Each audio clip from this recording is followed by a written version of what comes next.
Shall we start with Adrian Pabst, post-liberal politics in an age of anger? Thank you very much, Greg, and it feels like after the Great Awakening, we've had the Great Awakening this morning. So what a start, really, and thanks again to Eugene for this fantastic keynote. What I want to do in this presentation is really just to try and pull together a few scattered thoughts on mutuality. And the way I've tried to structure this very imperfectly is in terms of saying something about this age of anger, what it's really about. And I don't think it's just to do with economic or cultural insecurity. I think it's much more profound around humiliation, powerlessness, and the sheer lack of agency. I want to talk a bit about the impersonal powers of state and market institutions that I think have undermined mutual arrangement, especially in relation to welfare. And then I want to think about mutuality briefly as both a concept and a practice, which I think grows out of an exile tradition. And an exile tradition I think we need to renew and extend again. And that's linked to thinkers that are both, I think, small c conservative and sort of ethical socialist, if one could use those descriptions usefully. And then just finish on some policy ideas I think have really provided an alternative to where we are with the welfare state today. So, first of all, the age of anger then. And I won't say much on liberalism or post-liberalism, I think, which will be to great relief of those of you who've heard me talk about this for too long. I mean, I think there is a post-liberal moment, which is just that the orthodox liberal economic and social policies and ideas have simply run out of steam, and I don't think they can take us much further. But that's not to say that we would want to in any way advocate a slide into anti-liberalism. I mean, liberty is absolutely fundamental, equality is. The question is, how do we make these principles work properly? And I don't think contemporary liberalism actually saves liberty and equality from other threats. I think it contributes to their erosion. So something else is required, hence this focus on mutualism as an exile tradition. But first of all, the age of anger. I think anger, as I just said, is much more than just economic and cultural insecurity, which is also prevalent. It's linked to precarious jobs, low pay, and threats to settled ways of life.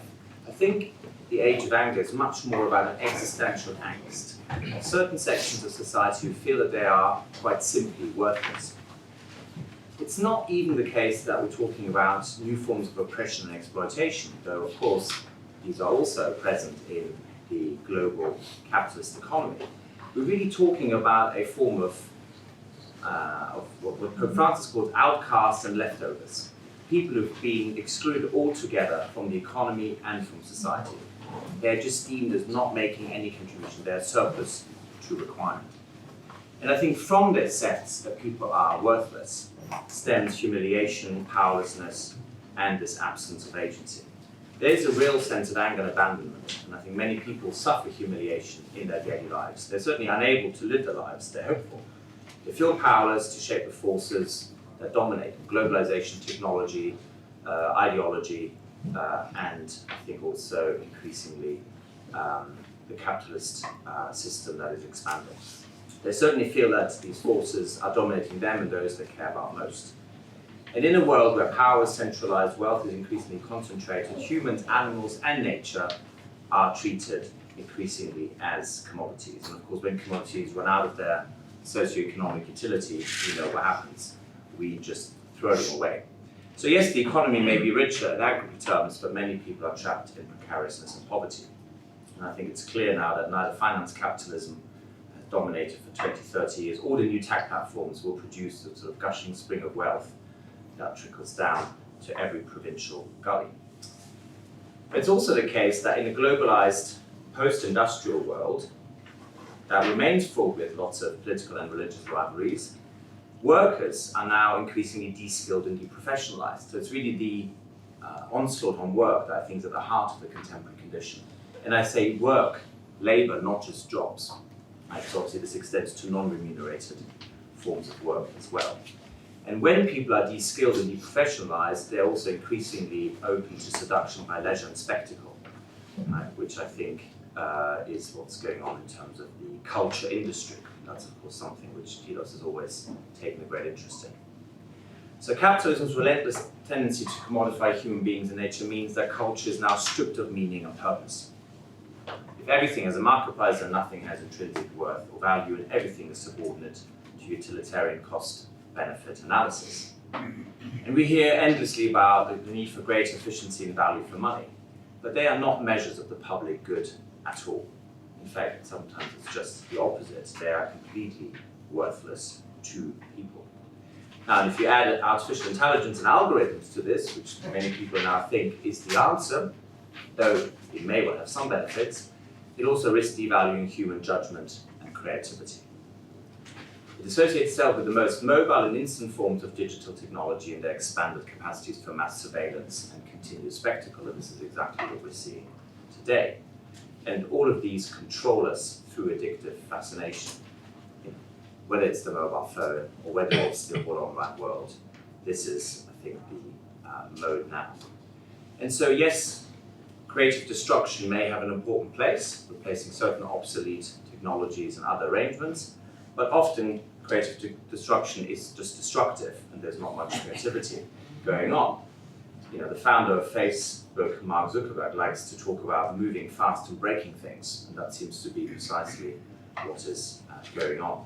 So accelerated capitalism really clears the way for technologies that redefine ultimately what makes us human. We now live in a world where, oddly, both the libertarians but also the tech-utopians on the far left are basically thinking that the individual should be released from all constraints and can be whoever they want to be, right? And I think some of the debates around rights and how we define ourselves are just an example of that. But I think behind the sort of libertarian anarchy that we see, we may also already find the seeds of some totalitarian temptations. Right? When people like the chief advisor to the UK Prime Minister Boris Johnson, a chap called Dominic Cummings, when he writes, "We will soon be able to remake human nature itself," I think the alarm bells should really go off. Because what this essentially means is that all individuals are absolutely sovereign, and sovereign nations are essentially unconstrained individuals writ large. And this illusion of absolute sovereignty we already heard from Wayne yesterday is, I think, exactly the problem. This sort of doctrine of absolute sovereignty, whether the individual or the nation, clearly is now in question. But it is gathering support. Take back control, get Brexit done. These are all examples of unconstrained will. And the other side of this new culture is, I think, an extended and novel proletarianization of most people, which basically happens under the apparently opposite guise, but really these are just complements, of bourgeoisification. We have essentially the idea that there's a new proletariat, we could call it the precariat if we go along with people like Mike Davis. But there is a whole section of the population where essentially people are resigned to just a small modicum of comfort and passive diversion. Very routinized and uncreative work and increasingly poor social prospects and aspirations. All this has the effect, I think, of corroding character and undermining all the virtues of craftsmanship and striving for excellence allied to ethos. Well, actually, both manual workers and the new professionals in the global economy are haunted by the spectre of uselessness. Again, this idea that we will all be ultimately either enhanced by technology or replaced by it altogether. This is all, I think, already delineated partly in works by Richard Sennett, but also a very good book by Harry Braverman called Labour and Monopoly Capital, the Degradation of Work in the 20th Century. So this is not new, but I think technology now adds some urgency to this. Now you might ask at this point, what has that got to do with mutualization? Well, I think it's got everything to do with it because we're talking about the centrality of work, and we're talking about the centrality of worker self-organization. And what's really happened in the modern industrial state is that self-organization has gradually been eroded and destroyed. Just to give you some examples from the UK, by the late 19th century, there were some 27,000 friendly societies, so societies started by workers that either had professional or other purposes. This could be either professional organization, or it could be the trade unions, or indeed, more significantly, the pursuit of high art and culture. So people reading poetry, playing classical music, this was all essentially workers organizing outside of structures of the central state or the free market. Now, many on the left celebrate the establishment by left-wing parties of the national welfare state, whether it's the case of Bismarck or later on in the UK after 1945. But the truth also is that it came at the expense of earlier forms of mutualist working class support. So in the 1940s, some 14 million people were members of friendly societies, 14 million people in the United Kingdom. But of course, and unsurprisingly, membership began to plummet after the establishment of the national welfare state. Now, really, the biggest hit that the welfare state took was, of course, under the reforms of Margaret Thatcher, when essentially everything was demutualized in favor of global finance. So cooperatives, community banks, and others were all demutualized, transforming from partnership structures into shareholdings.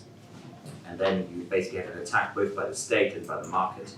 And when you get financial deregulation from the right and central administration from the left, you get to a situation where the number of friendly societies, in recent decades has been 200, right, compared with 27,000 earlier. So we can all see where this is going. And of course, demutualization didn't go well on its own terms. What happened was demutualized banks that were gradually bought up by others, and of course, those large banks, too big to fail with their bankers in charge who were too big to jail, all collapsed or had to be rescued by the central state. And this is really at the heart of it. It's the convergence of state and market. So first we have a period of market state, roughly from 79 until the financial crisis of 2008. And since then, I think we have a situation where actually it's the state market that now seems to be in the ascendant. Because what we now have is actually the public bailing out of private banks, the former mutualized arrangements, which is now the case that essentially this bailing out means that the entire market state is now subordinate to the interests of capitals, but it's also the case that government monopoly of physical force and currency provision is essential to keeping up debt-fueled capitalism. And then we get new hybrids, sort of state capitalism in China, Russia, and elsewhere, which may well become the normative model of the future. But at the heart of both, whether it's the more market-driven capitalism of the West or the more state-based capitalism of the East, what we see really is surveillance capitalism. And I think the work of Shoshana Zuboff and others on this is very prescient as well. Because what it again shows is that we now have a fusion of the sort of Silicon Valley type panopticon with the anarchy of global finance. And that is really the destruction of all intermediary institutions. So how do we rebuild mutuality in this situation? Well, it clearly starts with very different conceptions of what it is to organize intermediary institutions. And I think here there are various traditions that we should draw upon. Romantic philosophy, which is very much rooted in this idea that there is no separation of the material and the immaterial, the immanent and the transcendent are not opposed, and we need to essentially recover this idea of an open, enchanted immanence, rather than the closed, secular, disenchanted immanence. And I think Romanticism is perhaps the greatest source for us to think our relationship to one another, to the natural world, and a new just social order that doesn't slide into any of the false dualisms or binaries that I think we have had to deal with. I think there are more specific traditions, whether it's sort of paleoconservatism in America, figures like Wendell Berry, or ethical socialism. These are all important for us to really think through what it means to organize society differently. So that would be things like local government educating the citizenry to participate in the public realm, the idea of parliamentary scrutiny of not just the executive, but also other organizations that provide welfare, the proportional participation of all classes in the affairs of the state, the right of people to resist as a last resort against unjustified tyranny, the idea of blending both authority and freedom by conceptualizing the latter not as a rational right of the individual, but rather as a system of both duties and privileges. And Burke has this really important idea of freedom, which is not what contemporary liberals or its enemies would defend. The way he defines it is as such. The liberty, I mean, is social freedom, he writes. It is the state, it is that state of things in which liberty is secured by the equality of restraint.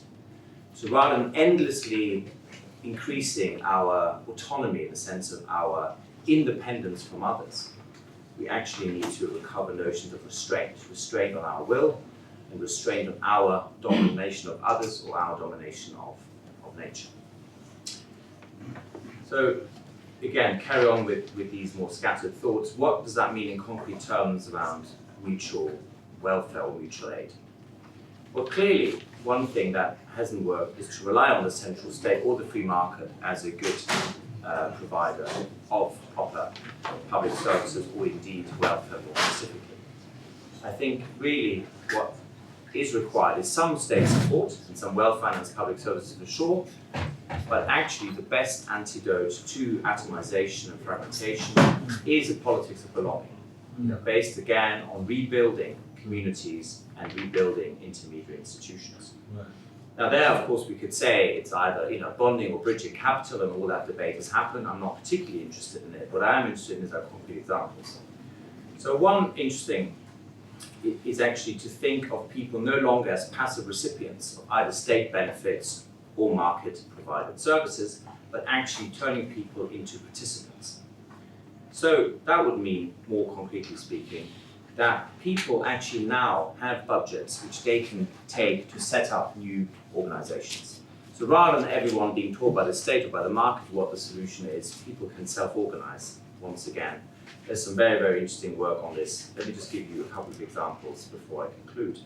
One is called the Southwark Circle, or Get Together in London, which basically means that people no longer just wait for the state or the market to offer something. Instead, what happens is that they join welfare schemes such as social care as active members, meaning that they shape the service.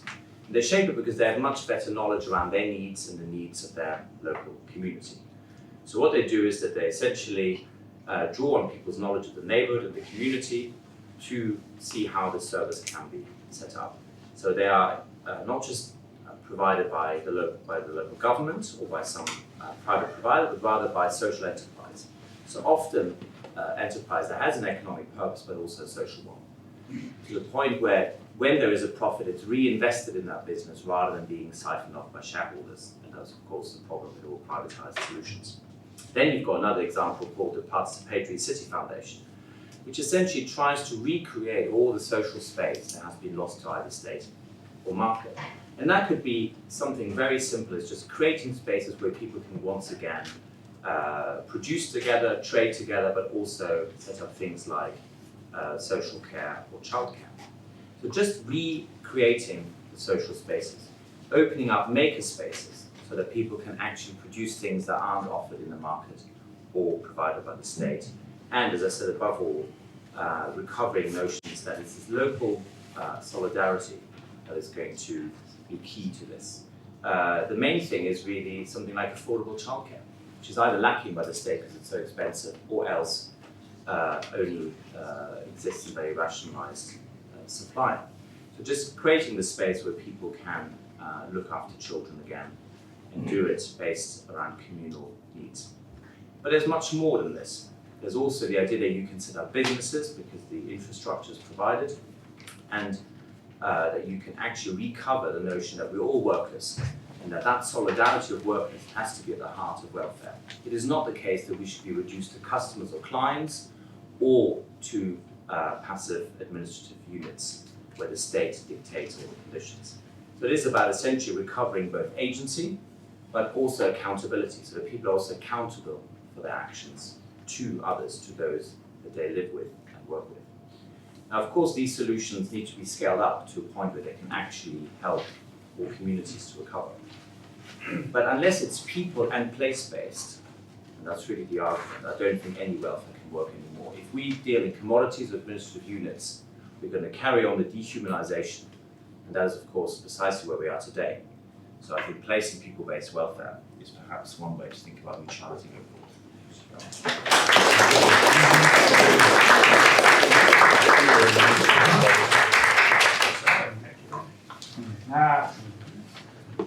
Our second speaker.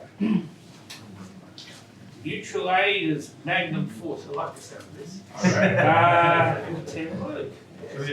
Great. 15 I gave him that to me, so. Okay, I'm just curious. Great. Okay, so in exploring mutual aid, Peter Kropotkin anchored this human quality, as you know, many of us have discussed, the animal essence and social evolution of humanity itself. Like many intellectuals during the 19th century, he was playing off with Darwin to contest the theories of human evolution rather than regarding, as it has often been constructed in the Anglo-American world, as a struggle of the survival of the fittest. He wanted to instead look at an opposite tack, which is to say the evolution of humanity was sustained by the innate disposition of humans to collaborate productively in strong mutualistic support of one another. Cooperation and mutual aid rather than competition and selfish conflict were sentiments that drove the gradual moral, social, and ethical advance of human beings. The range of mutual aid throughout history anchored much of Kropotkin's writings. He was a geographer, basically, by trade, so he looked at a lot of these various areas for his time. It was kind of interesting. But he urged all to kind of look beyond the bogus boundaries erected by particularly social Darwinist arguments about selfish striving and find different forms of mutualism. Indeed, for Kropotkin, each individual was significant and all owed their significance to the basic mutualist interconnection where he says, quote, everyone, whatever his grade in the old society, strong or weak, capable or incapable, has before everything, and this is all in caps, shouting, the right to live, and that society is bound to share amongst all without exception. This analysis follows this lead by looking, so to speak, beyond what I think many of us think about it in ordinary circumstances when talking about mutual aid, to some exceptional circumstances of mutual aid, like moments of what is sometimes called Teowaki, or the end of the world as we know it, or that other charming hexaglyph, WTSHTF, when the shit hits the fan. To sort of evince what is the right to live in such extreme conditions, because too often we only look at what those extreme conditions are in episodic situations when they are actually now increasingly more endemic. So let me start in an unusual place. On September 14, 2019, many Americans gathered in public parks, civic squares, or local churches around the country to celebrate, quote, Guns and God Appreciation Day. Such an event for many individuals living in elite communities concentrated in big cities on the east or west coast seems a bit incredible. Yet for those who attended such gatherings, many did so with the belief that there are too many God-free zones to allow such out-of-touch elites who are often aghast when they hear about events that the people who attended them felt were their basic civil rights about imposing gun-free zones in the USA today. And, you know, as Joe will tell you, and I can tell you, this is a big topic today in the Commonwealth of Virginia. Holding these two beliefs about gods and gun may seem a bit implausible, again, to the comfortable middle-class suburbanite or the central business district condominium dweller, but the predilections of those celebrating Guns and God Appreciation Day must be put into some context rather than dismissing those who hold them, like Hillary Clinton did in 2016, as just basically the deepest delusions of the deplorables. With the erosion, decay, and even collapse in many regions in America, basic store operations, public health services, business operations during the late 20th and early 21st century, many ordinary working class citizens of all races are being left behind in all regions, are ignored in their once more habitable communities in rural areas and inner cities as they become essentially, one might say, some say, dead places, decaying spaces. For them, the contemplation of rhetorical propositions like after the welfare state, reconceiving mutual aid is more than relevant.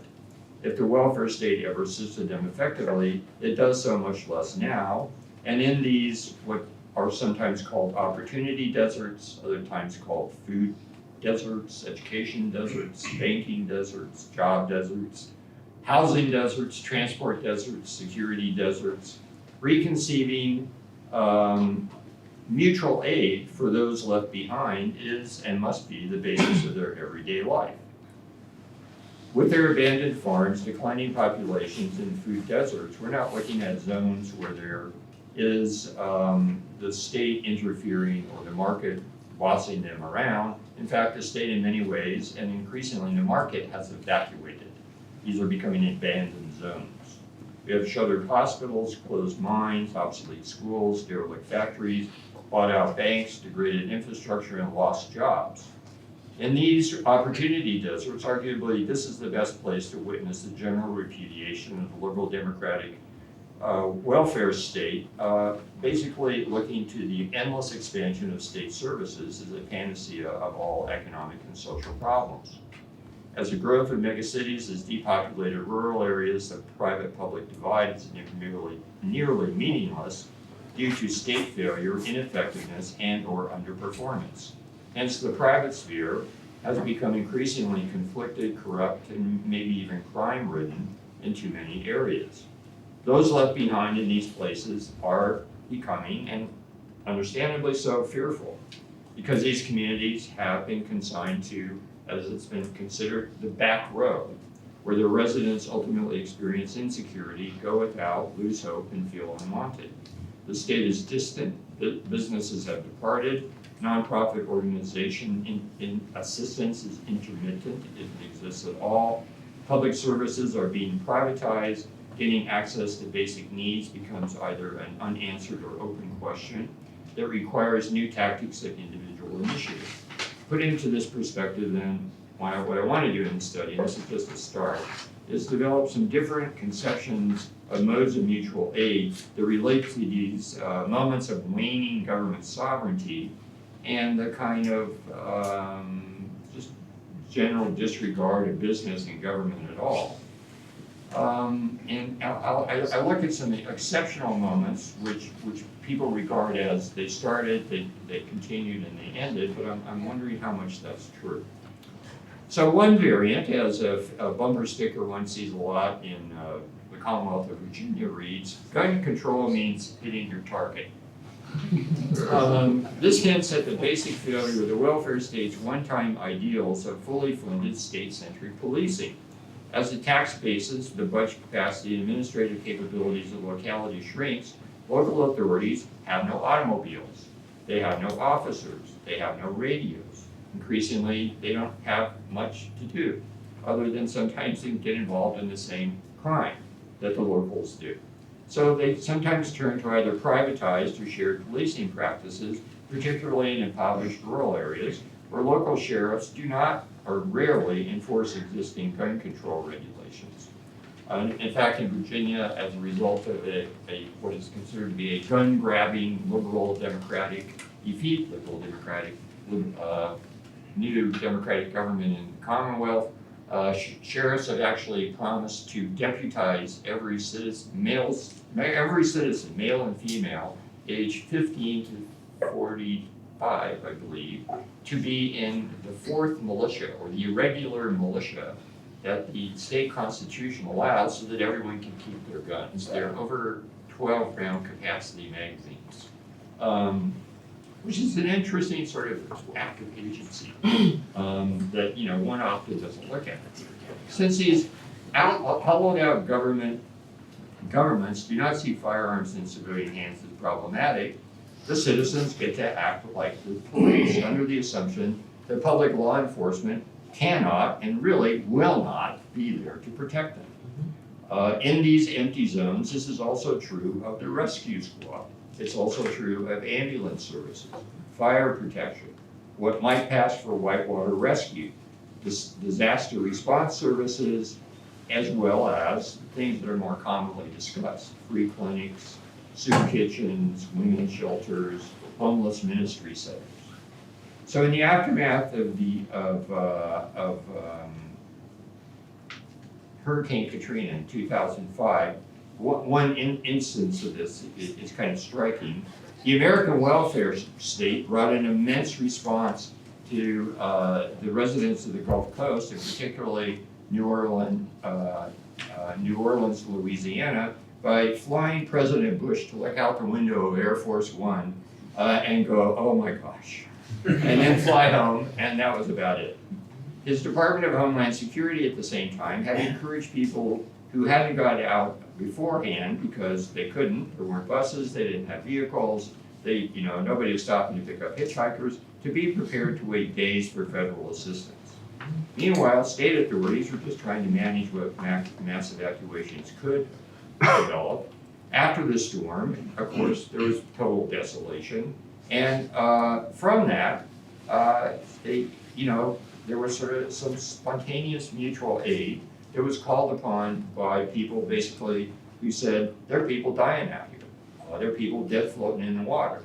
So one thing that I started to look at, that I find it very interesting, is with the collapse of the welfare state and the ineffectuality of the Department of Homeland Security, poor, rural, some not terribly highly respected individuals responded to a call which was issued where they expected 25 to 35 people to show up, when they actually had 350 to over 400 individuals show up in the first call to bring their own boats, to bring their own trucks, to come down to try and rescue people in New Orleans and other regions that have been struck by the storm.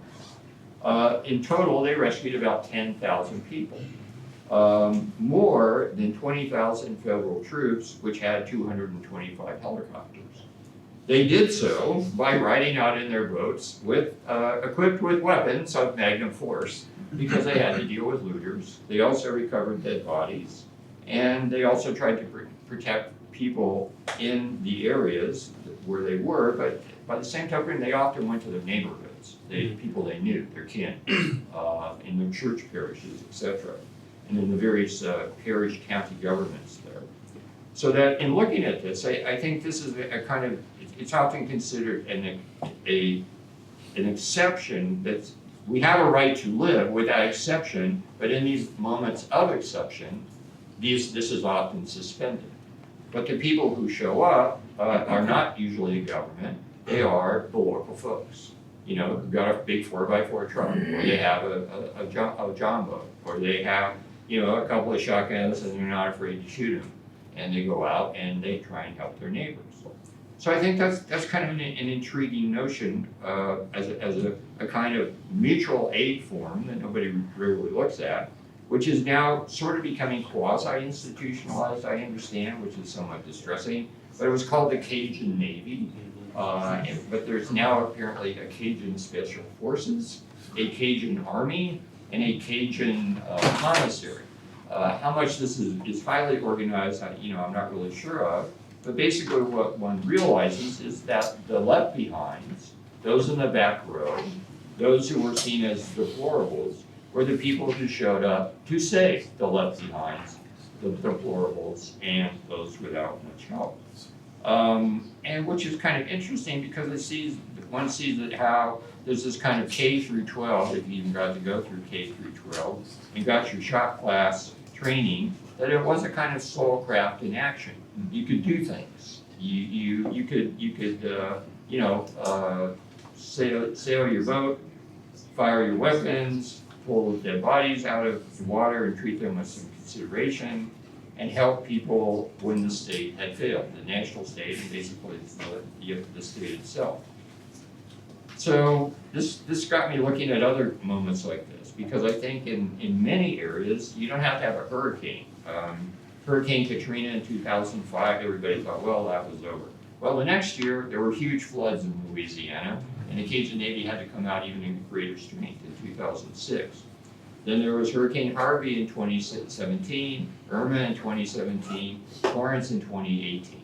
So that, in many ways, the state, government, business are almost expecting this kind of mutual aid, or throwing it upon the people who are least able to perhaps organize things like this to organize their own security, which is interesting. Some of it may be more penetrated by the state, but it definitely is an interesting instance of mutual aid that often is forgotten about. Another thing that has got me interested is that in the nonviolent civil rights movement in the 1950s and 1960s and 70s, one often finds when you go back there that there were a lot of Korean War and World War II veterans, African Americans, who basically had this attitude that this nonviolent stuff will get you killed.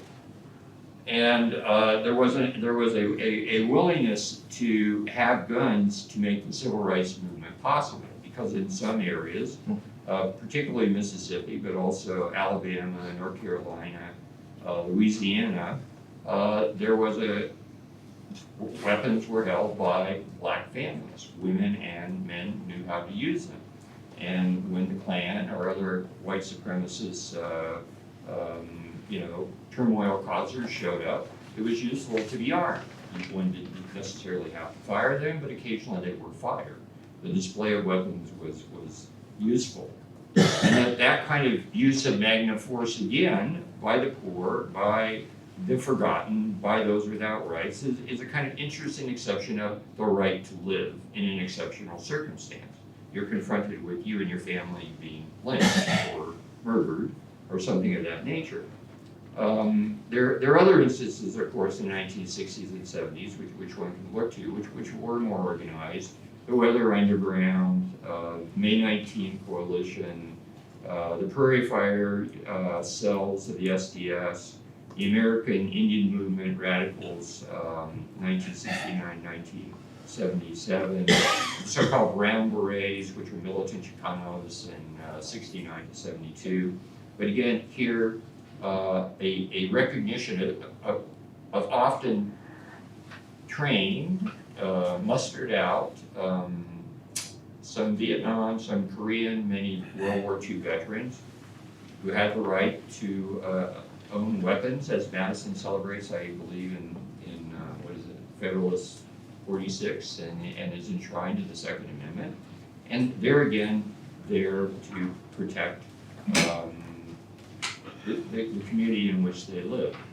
And the other thing that I'm being really interested in, because of what's happening in Virginia, is, believe it or not, Nigel Farage has been coming to the Commonwealth because Jerry Falwell Jr., who encourages everyone who goes to Liberty University to go through shooting classes and actually have that as a PE option, has started a Vexit movement, wherein counties, mostly along the West Virginia border, are incredibly incensed. I think 71 of the 80 counties of Virginia have passed, and this is an interesting concept, gun sanctuary laws.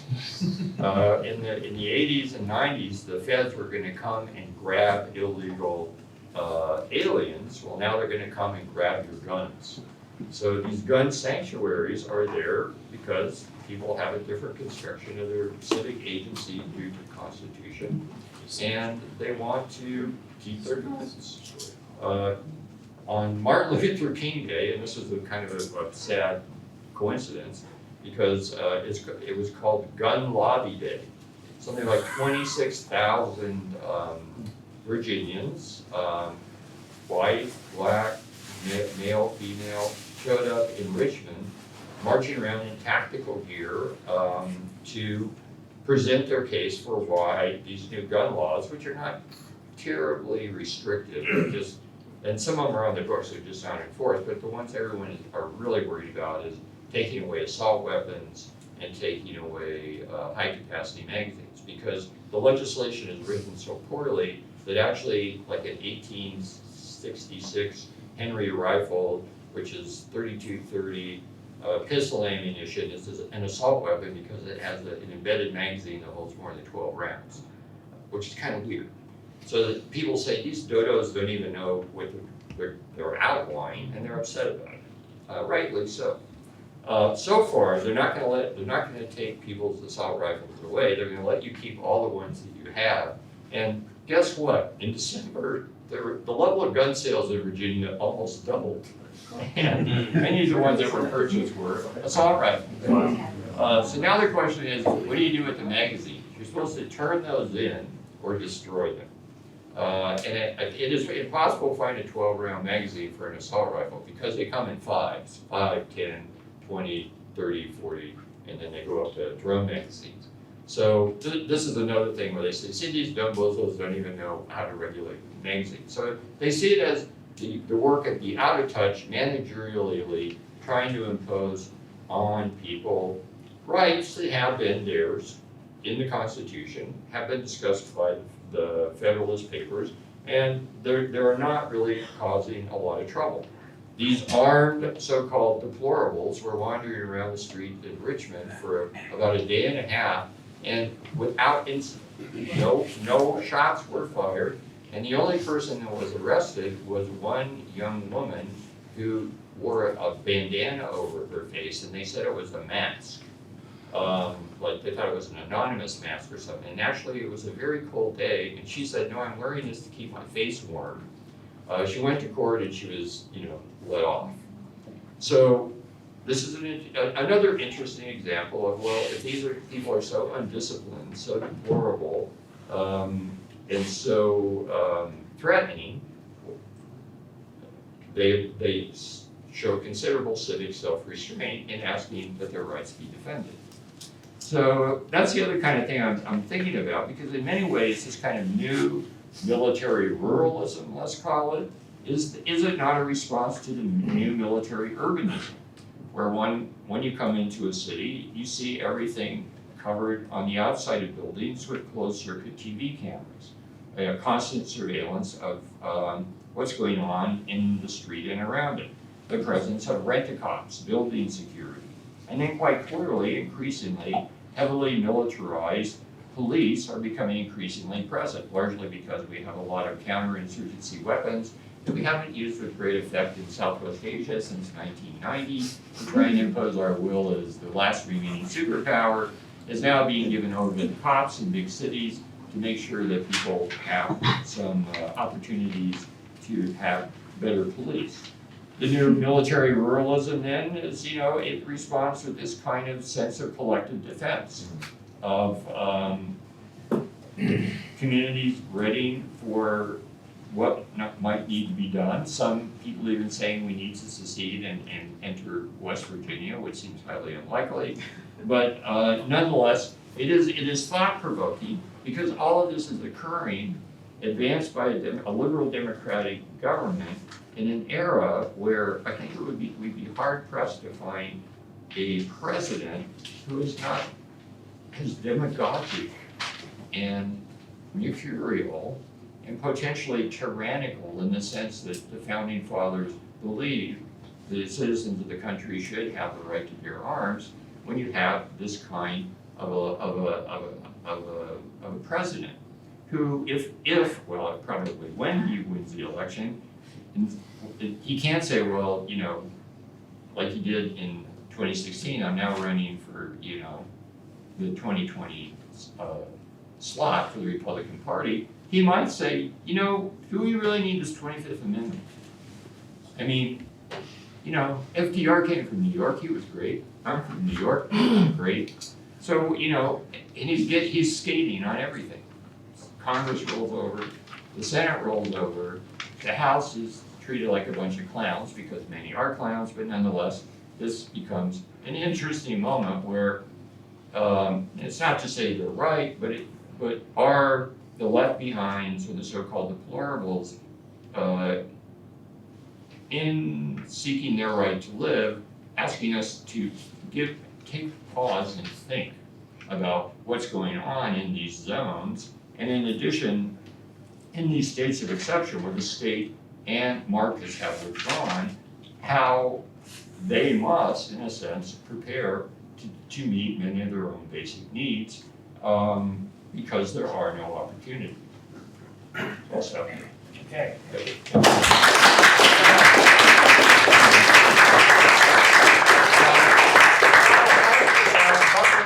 Horizontality versus verticality, new readings in the understanding of religion and organization.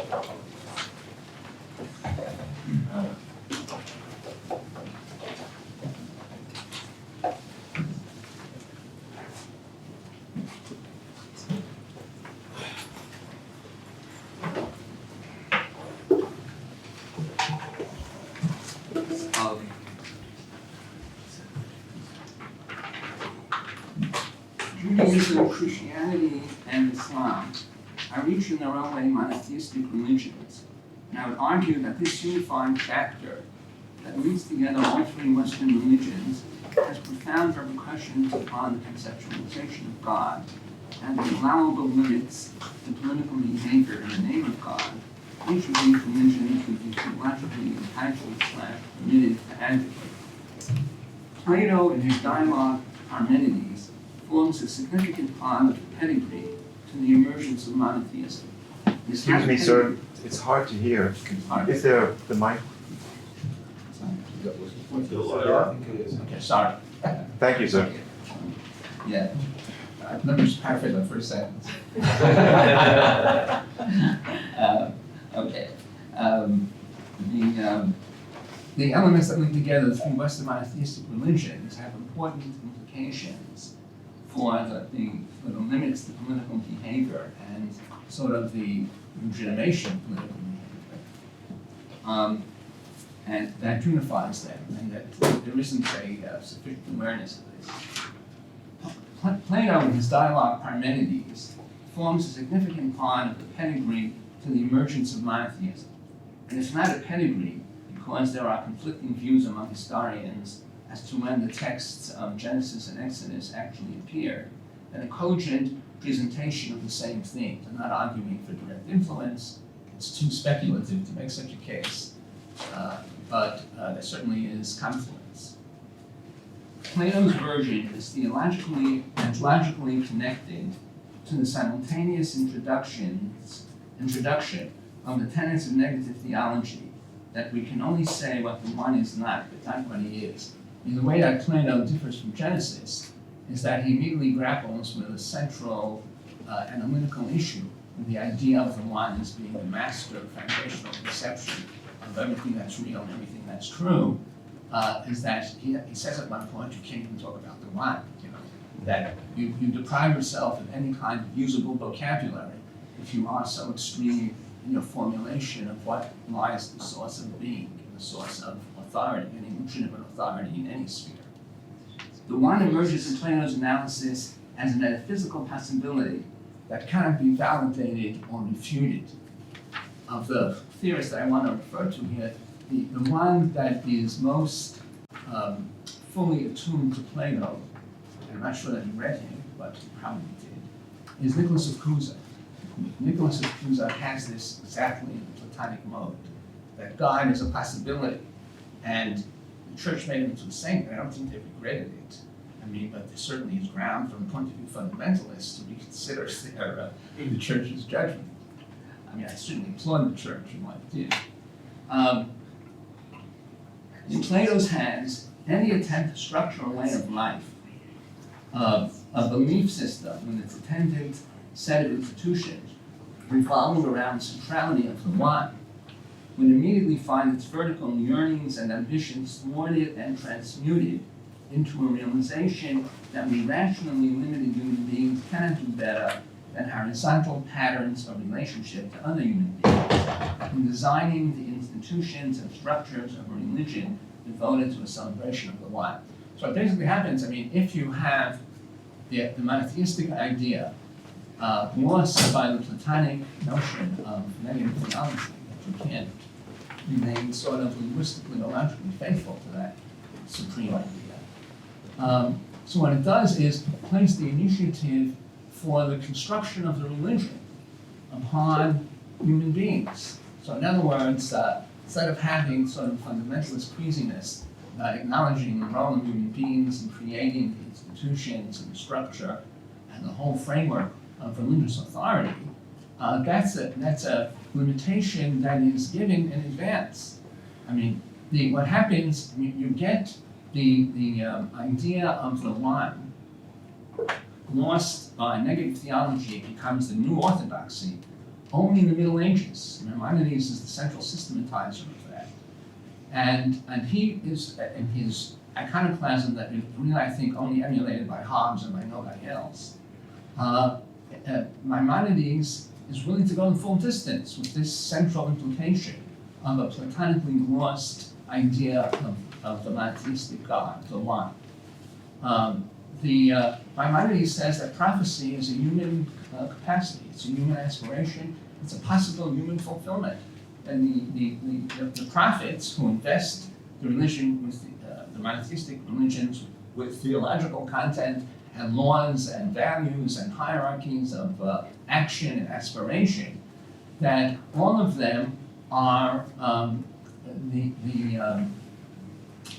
that the one that they're talking about is it's only they who can who do this out of their human resources. It's not something that can really claim in a full-fledged sense, in a bona fide sense, divine sanction. The divine sanction is recognition of a human limit to explanation. If you can't go further than just the one. And then after that, the construction of religion becomes basically a political challenge. In other words, you need human beings to come forward so that every step of the way is humanly managed and controlled. And appropriately, legitimately, on religious grounds. There's no alternative to that. So this Maimonidean integration of both the doctrine of monotheism with a negative theological critical gloss that one finds in Plato's Parmenides, when that becomes the new norm for monotheistic religion, you have a new ballgame. You have a new sense of what is what the Western religious legacy of monotheism is about, and then it becomes more starkly relatable and relevant for political theory and political practice. I mean, if in relation to God, it's our efforts, our initiatives that gives us God as a relevant factor in structuring our lives and articulating our values, then certainly in relation to all the mundane tasks that politics is supposed to organize, the role of human beings should be overtly recognized as paramount. In other words, there's a kind of built-in subversion of divine authority in religion itself. And so politics doesn't have to do better than that. It doesn't have to be holier than the Pope. I mean, if religion is governed by human initiative, politics has to be governed by a very self-consciously developed and pursued understanding of where our initiatives can make the difference. And that's what I'm calling horizontality. Verticality means that you just go one way. Horizontality means you have a whole human community to work with in figuring out what the content of our beliefs and practices are, how to revise them, how to improve them, how to transform them, and how to respond to the exigencies of the moment that require urgent attention.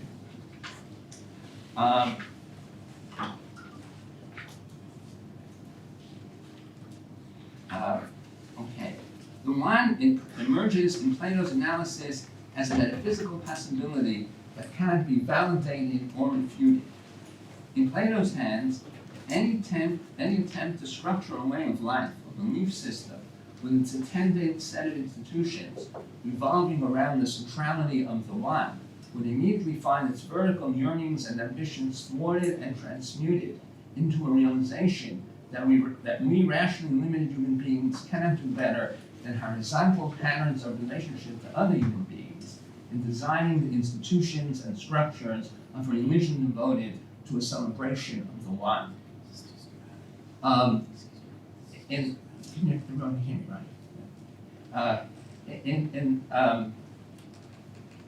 In the face of Plato's coincidental presentation of the one and negative theology in the Parmenides, community, horizontal human interaction replaces vertical immersion in a transcendent object of belief as the fulcrum of human orientation in the world. As Jewish, Christian, and Islamic mystics have never tired of emphasizing, we empower God by empowering ourselves. Now, the mystics in the history of all three Western monotheistic religions, to the best of my understanding, are the only ones who have taken Plato literally. I mean, after Maimonides, Gershom Scholem, in his monumental work on Jewish mysticism, says that Maimonides makes Jewish mysticism possible. He makes Jewish mysticism possible because he shows the eventual bankruptcy of rationalism. So that mysticism has to complement the incomplete rationalism. So the mystics in all three Western religions use this vocabulary. It's actually the title of a book by Abraham Joshua Heschel, who was immersed in Jewish mysticism, and probably in mysticisms of the other monotheistic religions as well, that God is in search of man. God is inert. God is a symbol. God is the end of thought. And so where do you get man? You get man because of human being self-creation, a response to a situation of dire limits that don't create open spaces for us. The open space is really the closure of human rational inquiry. Once you hit that closure, then you have to act. You have to act. You become an instrument for God's realization in the world. You know, and that's the invitation that the mystics of all three Western monotheistic religions respond to. And that image of monotheistically inspired mysticism, I think, forms a wonderful model for how politics has to be viewed and constructed and enacted. That that outside of our interventions, we have nothing to bank on. That in the end, it's what we do or what we fail to do, and our attempts to learn from our failures that are responsible for everything that happens in the world in political terms, and not just in religious terms. And if we're properly immersed in a legitimately monotheistic understanding of the three major Western religions, then we're really set to become political activists. I mean, I'm not trying to predetermine the ends of political activism. I'm just placing the emphasis on the idea of our incessant need to do, because if we don't do, there's no metaphysical location that will do it for us. And that's what we should learn from our from in my case Jewish, but in everyone else's, Christian or Islamic or whatever. From your religious immersions, you got to learn that we are the actors.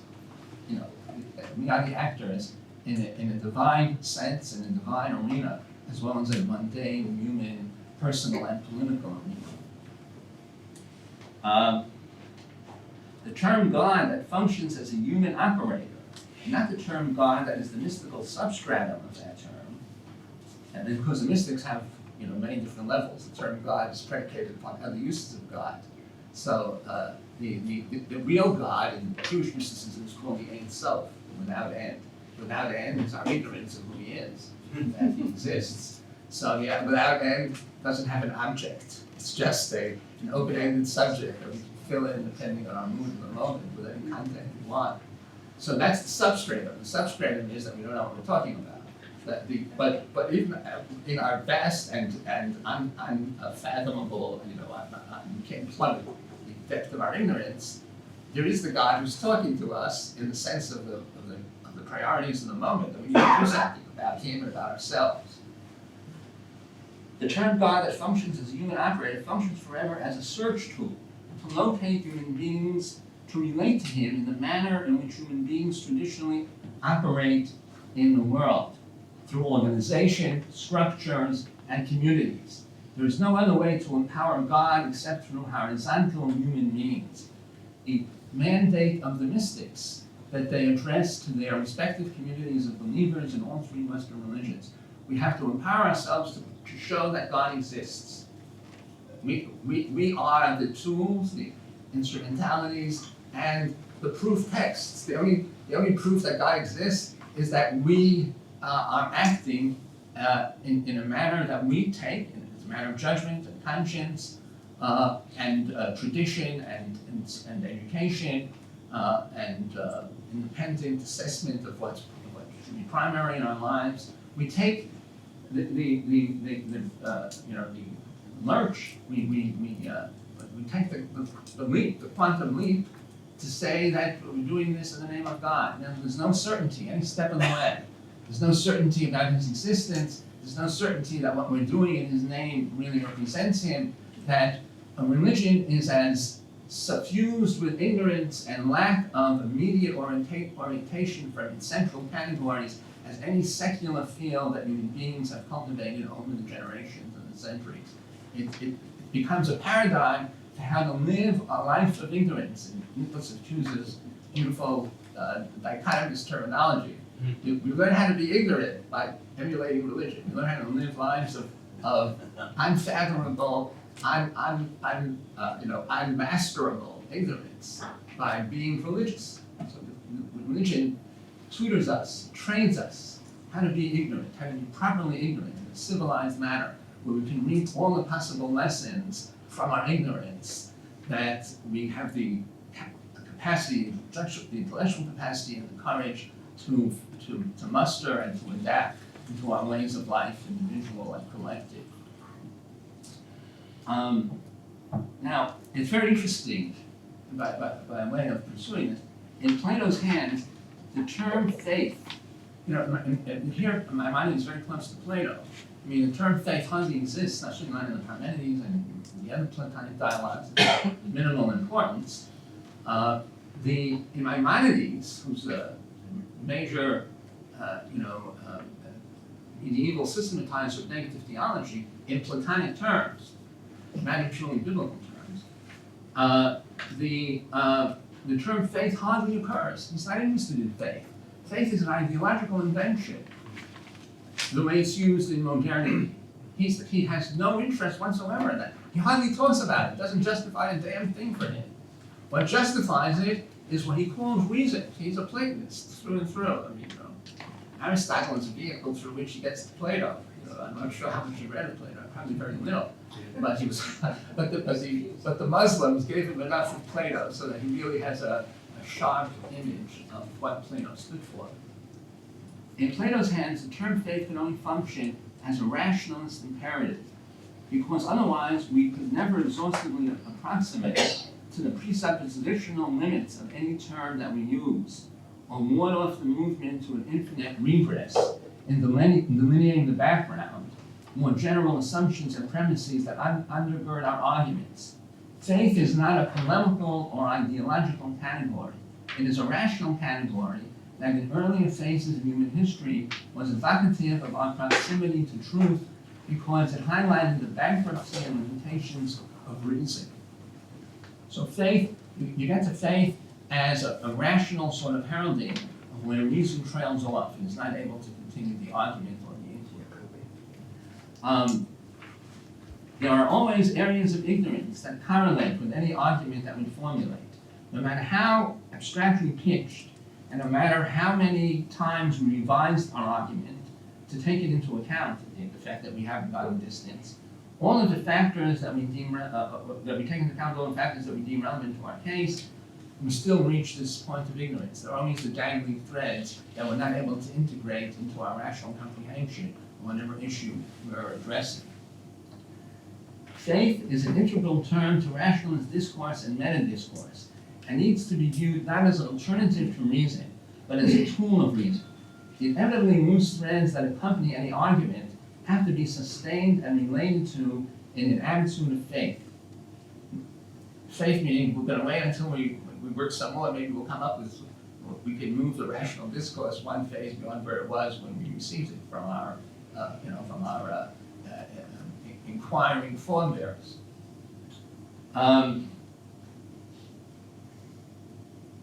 You cannot have one without the other. You can't have knowledge without ignorance. They are conceptually inextricably linked.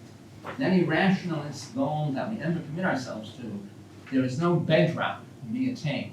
That's something shared between Plato and Maimonides, and links together in a profound way that's, I think, very instructive for all of us, regardless of where we stand in the ideological spectrum of both religion and politics, that two of the key mappers of both religion and what later became secularism share this notion that there's never any bedrock in argument, neither in religious discourse nor in secular, philosophical, or analytical discourse, in whatever field it gets concretized and materialized, whether it's mathematics, physics, philosophy, or the sciences or the social sciences.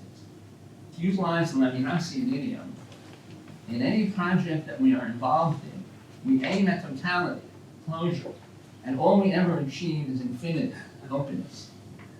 The residuum that subsists between the notions of totality and infinity we subsume under the category of faith. So it's all open-ended. faith isn't really faith. And the faith is only, I mean, in Plato and Maimonides, faith is only when reason is not able to continue, it becomes faith. And it's only a pause, it's only a temporary resting place before we can begin to reassemble our rational energies to be able to move it a little bit further, when ignorance will again supersede, and we have to have recourse to faith.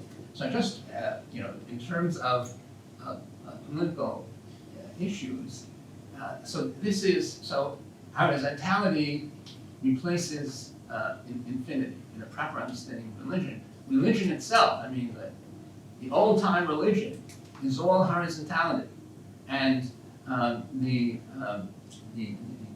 verticality is exposed as an illusion by the earliest articulators and expositors of Western religion.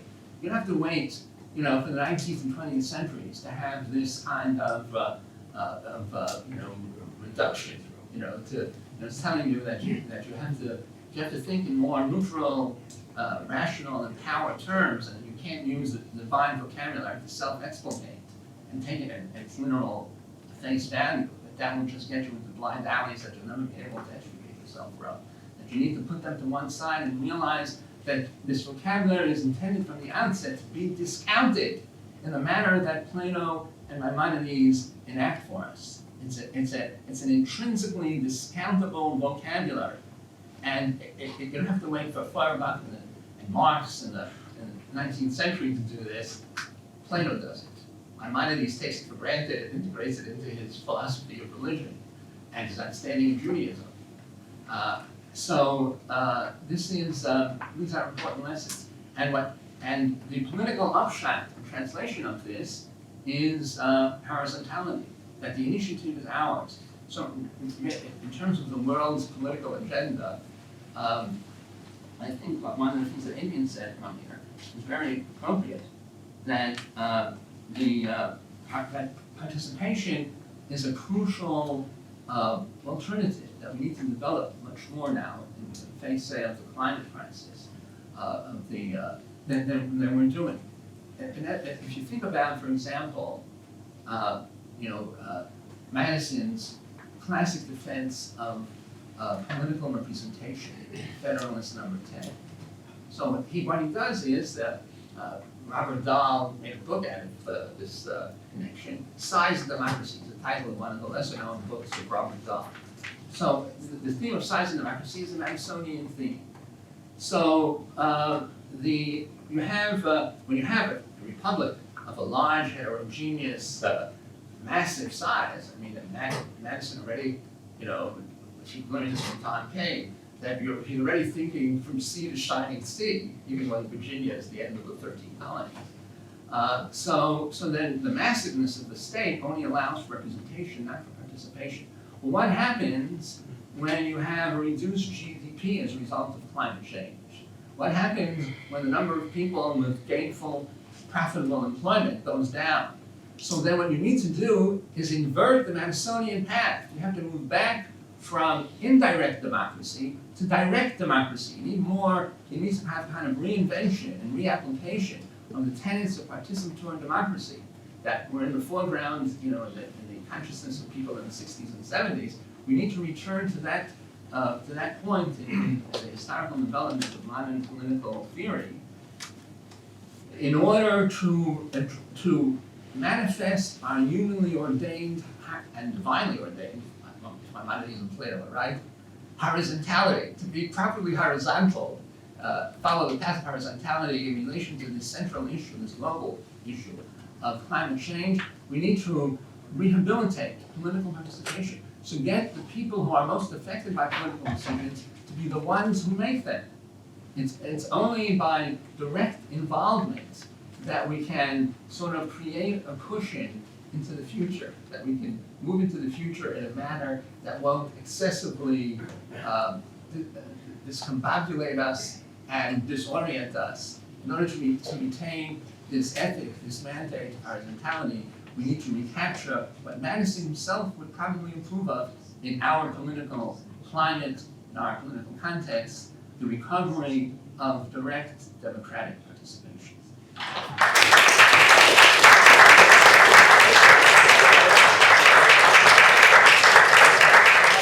Right, how much time? We're almost, we have questions. Let's see how many questions there are. I think Okay. up until the round table at 12, I guess. It's meant to be a break. Well, normally, but we're not sure whether we have drinks, so we'll carry on. Okay. Thank you very much for all the presentations. I just had on the question of participation. How could we get our heads around this concept and get used to be more participant in the institutions of our population? For example, there's large groups of sports in our society, non-participant, we're just watching. Could sports be made more available as a way to get people more engaged in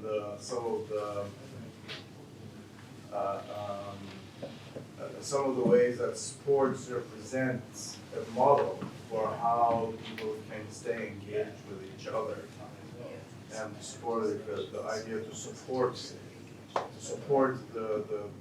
to achieve better performance of each individual by participating and supporting each other.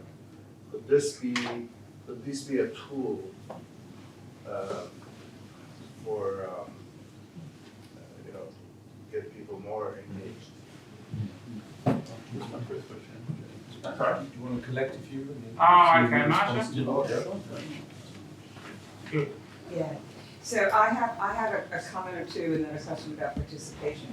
Thanks, Aryeh, for bringing in the Ein Sof. I mentioned him yesterday.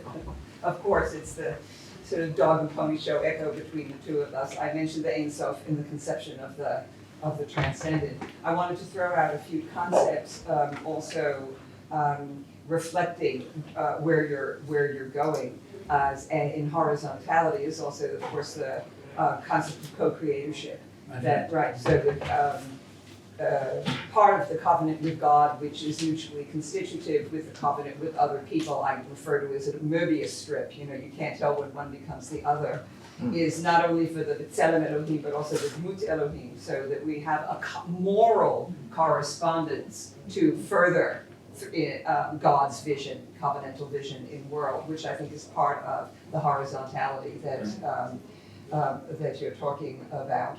And also picked up in Kusa's explicatio implicatio is also that kind of Möbius strip. The world is enfolded into God, and God is enfolded into everything in the world. So you don't have a binary or discrete lines between our engagement with the transcendent or God and our action in world. That's just simply not possible. So I wanted to throw those ideas out as what I thought of as reflections on what you were thinking and perhaps elaborations. And I had a question about participation. There are people who are extremely active participating in current policy. They're usually extremely wealthy individuals or extremely wealthy corporations, and they're participating heavily in the production of all kinds of public policy. So I would suggest that it's not only the fact of participation, but also what worldview you bring to your participation. Right. And so the culture or the assumptions about the way the world goes down, or et cetera,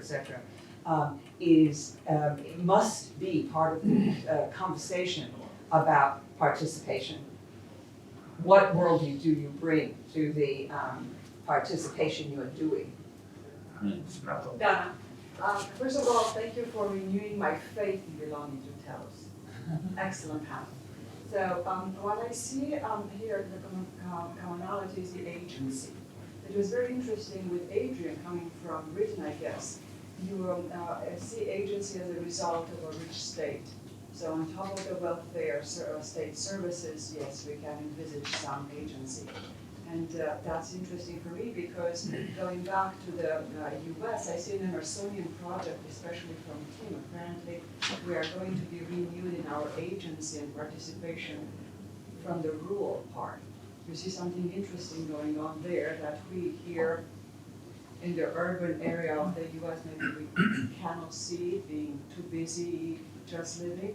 And what I wanted to say about the agency that we're talking about ignorance and religion, and God, it was so nice listening to you, but what I see in terms of the religious manipulation is almost the opposite of what you're saying. So you are calling for agency in a time of religious ignorance and the ability of living with chaos. And we have been unable to live with chaos. What was uncertainty, not necessarily chaos. Correct, uncertainty. So I would like to hear more about agency from all three of you. Okay, we'll have those three questions. Any comments? Yeah. Okay.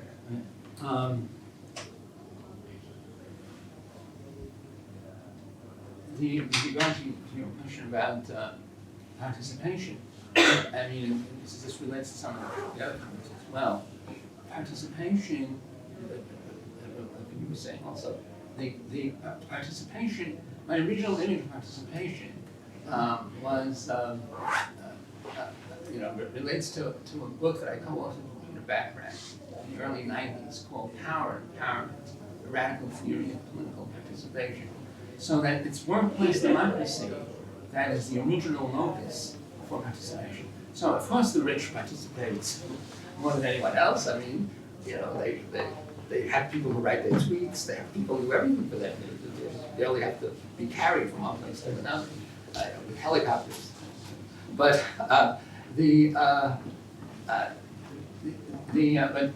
political participation is a response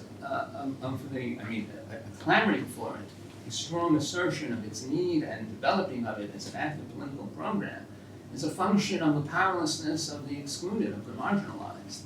The racially marginalized, the religiously marginalized, the politically, economically marginalized. So participation, and the common ground with the people who are in a position to offer the excluded a means to enhance their participation is that the work that they'll produce to enhance the coffers of their employers will be better the more they feel personally implicated in it.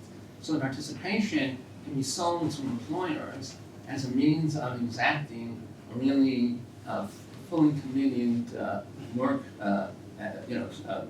one's range of energies will be more fully committed to the work schedule and its tasks. If I have a stake in it, that's more than just receiving of a kind of passive paycheck that is determined by management exclusively. So that's the original locus of participation, is how workers, through an enhancement of their consciousness by participating in local workplace decisions, and the enhancement of the consciousness can only result from having decision-making powers. So in the end, have to be able to have a say in how the profits that the corporation earned in the previous fiscal year, how they're going to be reinvested.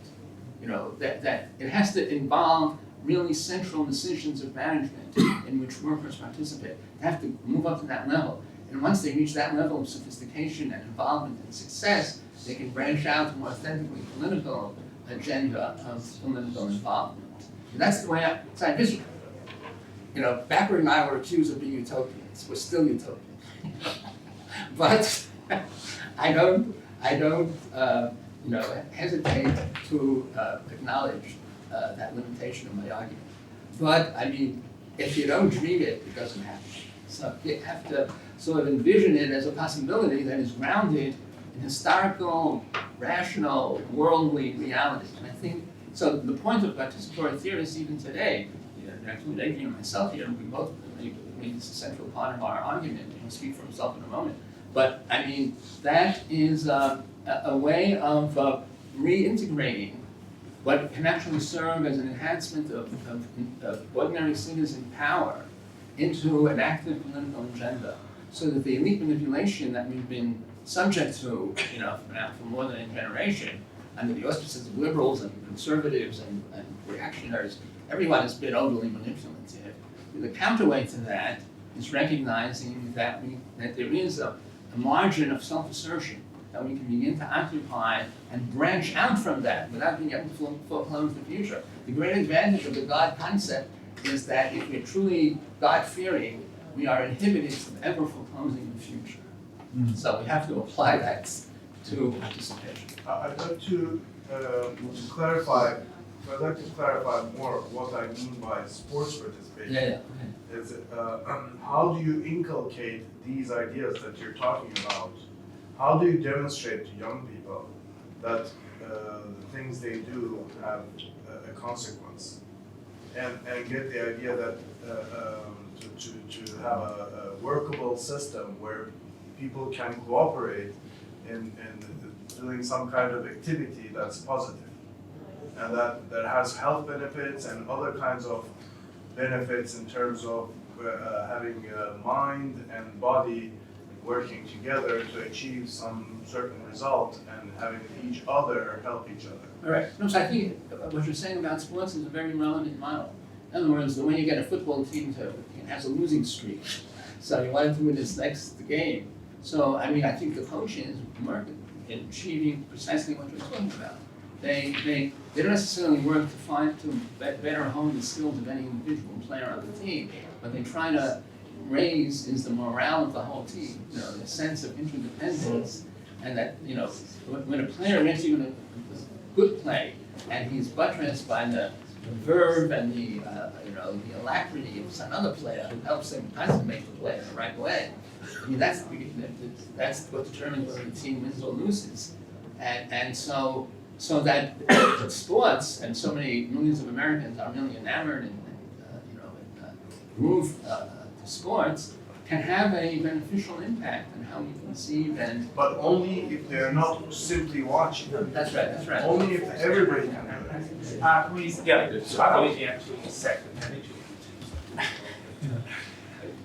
I suppose the reason why participation is coming back to the fore is because I think we're seeing, first of all, the limits and failures of representation, that it just isn't working well enough on its own terms, because there's only so far you can represent the will of the citizenry, and even then there are problems around when certain political movements or political figures invoke the will of the people as if that will was somehow monolithic, rather than people as they are in their families and localities and workplaces. So I think representation has inherent limits. I mean, that's true metaphysically as much as politically.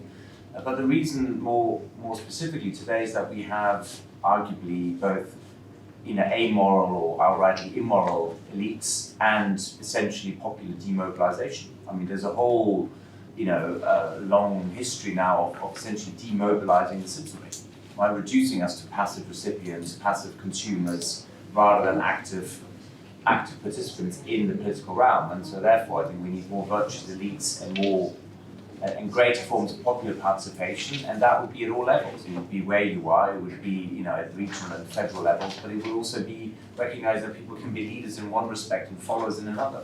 And it's not a question of having the elites there and the people over here, but rather a much more integrated arrangement that is much more mutualist around leadership based on ethos and excellence, but also followership or fellowship based on loyalty and allegiance and trust. But that of course has to be earned, and what we don't have enough, and this goes back to the point about sports, is good role models. Role models that will inspire people precisely to overcome whatever limits there are and to try and participate. And I think role models are so important in order to foster a better ethos. And we don't have the role models in politics, and we don't have them in the academy, and we don't have them enough in sports. And it's how to nurture that will be one of the key things I think very important.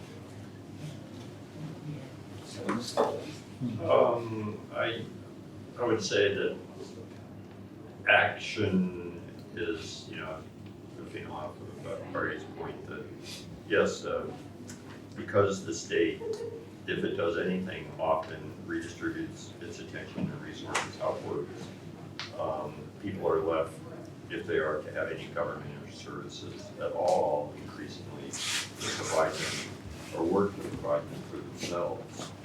And that some of these what everyone call it, volunteer, spontaneous, mutual aid efforts to do that, in part are rural, and the anti-federalists, of course, trust the rural yeoman to do this first.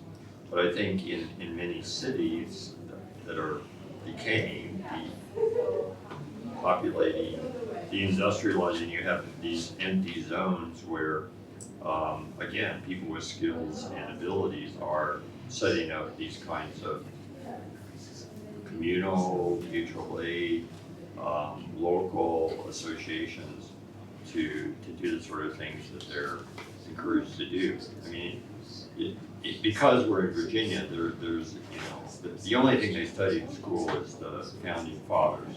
There's in the beginning, there's the creation of the universe, there's ancient Athens, you fast forward to the founding fathers, and then history's over.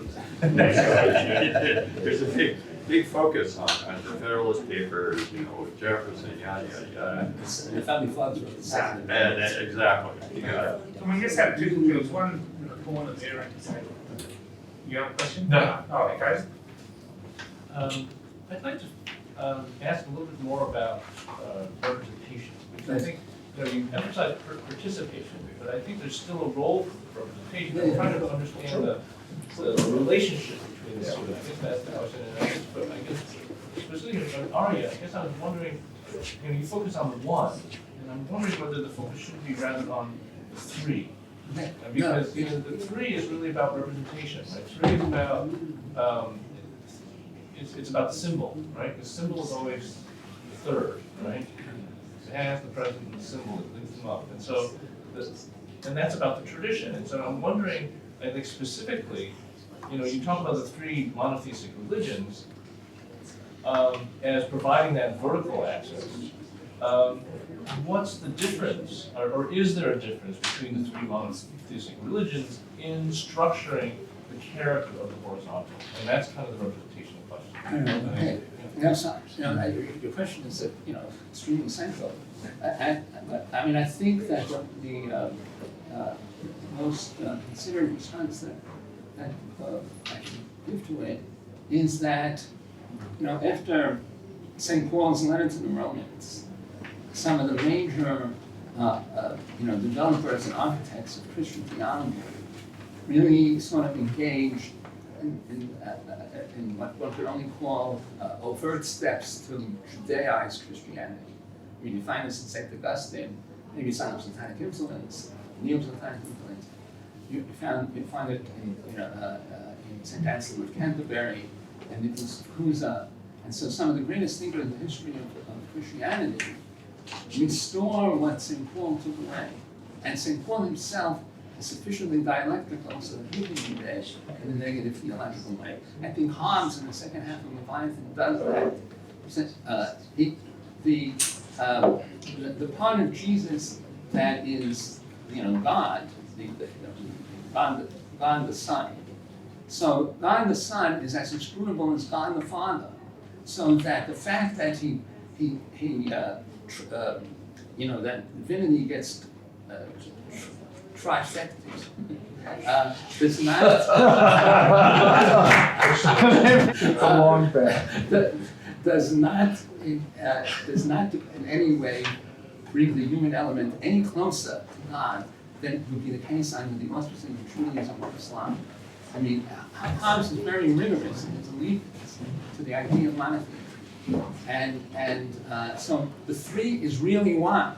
It's really one in terms of the critical apparatus that you need to bring to bear to decode who the three are. So there is God the Son, but God the Son is a direct chip off the old block. Can't understand the damn thing. It's all inscrutable. It's all impenetrable by limited human rationality. So the oneness overshadows the triune character. And Nicholas of Cusa is faithful to that too. Nicholas of Cusa has that. And so it's very important, I think, because the skeptical elements of all these great theologians, partially inspired and nurtured by Plato, override their allegiance to and their understanding of monotheistic religion. So they have to render it compatible with what they learned about the limits of reason from Plato.